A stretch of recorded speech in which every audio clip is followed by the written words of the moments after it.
Sometimes we gotta take some chances just because it's going to reveal a side to ourselves that we've never been sort of stimulated to reveal. Pressure to power is the model. It's to go and become as powerful as I can be.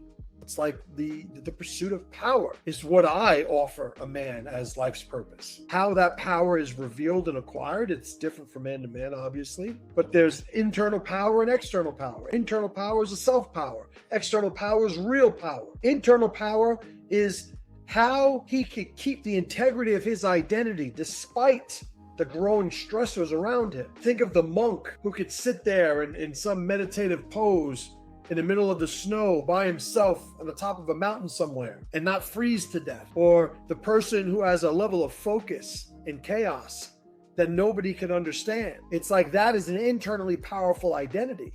Those are a couple of examples. Real power, you don't have to have internal power to have real power. You could just be born a prince. Real power is the ability a man has to make the world respond. Real power, external power takes, just like internal power, it takes a lot of different shapes. But the idea is to have the best of both of those worlds, because that's where the power of the individual comes from. It's contributing to and investing in the cultivation of that internal power, that self-power, so that we're able to maintain our state. And the world could be collapsing around us and we're still on mission. But we also want to sort of have some proof that there is a value to being that way, and that's where the real power comes in. And it's not just the accumulation of wealth. It doesn't have to be the accumulation of any wealth, but it is making the environment bend to your will. You take somebody who has a high skill set of survival and bushcraft, and he can go to the middle of the woods and live off the grid.